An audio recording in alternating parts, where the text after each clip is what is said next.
ಜೈಲಿನಲ್ಲಿ ಹೇಗಿದೆ ಗೊತ್ತಾ ನಟ ದರ್ಶನ್ ವನವಾಸ. ಹರಪ್ಪನ ಅಗ್ರಹಾರದಲ್ಲಿ ದಾಸನ ಡೈಲಿ ರೂಟೀನ್ ಏನು? ಮಾನಸಿಕವಾಗಿ ಮತ್ತು ದೈಹಿಕವಾಗಿ ಕುಗ್ಗಿ ಹೋಗಿರುವ ದರ್ಶನ್. ಹೊರಗಿದ್ದಾಗ ಪ್ರತಿದಿನ ವರ್ಕೌಟ್ ಮಾಡ್ತಿದ್ದ ದರ್ಶನ್, ಆದ್ರೆ ಜೈಲಿನಲ್ಲಿಲ್ಲ ದೇಹ ದಂಡಿಸಲು ಅವಕಾಶ. ಇದರಿಂದ ದೇಹದ ತೂಕ ಕಳೆದುಕೊಂಡಿರುವ ದರ್ಶನ್. ನಾನ್ ವೆಜ್ ಪ್ರಿಯ ಕಾಟೇರನಿಗೆ ವಾರಕ್ಕೊಂದು ಬಾರಿಯಷ್ಟೇ ನಾನ್ ವೆಜ್ ಊಟ.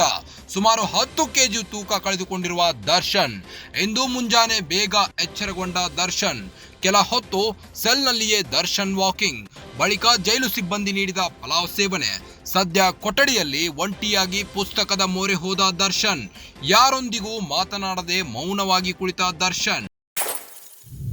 ನಟ ದರ್ಶನ್ ಈಗಾಗಲೇ ಕೊಲೆ ಪ್ರಕರಣದಡಿ ಜೈಲು ವಾಸ ಅನುಭವಿಸ್ತಾ ಇದ್ದಾರೆ. ಹಾಗಾದ್ರೆ ಜೈಲಿನಲ್ಲಿ ಹೇಗಿದೆ ಗೊತ್ತಾ ನಟ ದರ್ಶನ್ ಅವರ ಡೈಲಿ ರುಟೀನ್?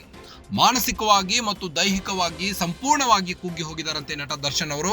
ಹೊರಗಿದ್ದಾಗ ಪ್ರತಿದಿನ ವರ್ಕೌಟ್ ಮಾಡ್ತಿದ್ರು, ಆದ್ರೆ ಜೈಲಿನಲ್ಲಿ ದೇಹ ದಂಡಿಸಲು ಅವಕಾಶ ಸಿಗುತ್ತಿಲ್ಲ. ಇದರಿಂದ ದೇಹದ ತೂಕ ಕಳೆದುಕೊಂಡಿದ್ದಾರೆ. ನಾನ್ ವೆಜ್ ಪ್ರಿಯ ದರ್ಶನ್ಗೆ ವಾರಕ್ಕೊಂದು ಬಾರಿಯಷ್ಟೇ ನಾನ್ ವೆಜ್ ಊಟ ಸಿಗ್ತಾ ಇದೆ. ಸುಮಾರು 10 ಕೆಜಿ ತೂಕವನ್ನ ಕಳೆದುಕೊಂಡಿದ್ದಾರೆ. ಇಂದು ಮುಂಜಾನೆ ಬೇಗ ಎಚ್ಚರಗೊಂಡಿದ್ದಾರಂತೆ. ಕೆಲ ಹೊತ್ತು ತನ್ನ ಸೆಲ್ನಲ್ಲಿಯೇ ದರ್ಶನ್ ವಾಕಿಂಗ್ ಮಾಡಿದ್ದಾರೆ. ಬಳಿಕ ಜೈಲು ಸಿಬ್ಬಂದಿ ನೀಡಿದ ಪಲಾವ್ ಸೇವನೆ ಮಾಡಿದ್ದಾರೆ. ಸದ್ಯ ಕೊಠಡಿಯಲ್ಲಿ ಒಂಟಿಯಾಗಿ ಪುಸ್ತಕದ ಮೊರೆ ಹೋಗಿದ್ದಾರೆ. ಯಾರೊಂದಿಗೂ ಮಾತನಾಡದೆ ಮೌನವಾಗಿ ಉಳಿದಿರೋ ದಾಸ.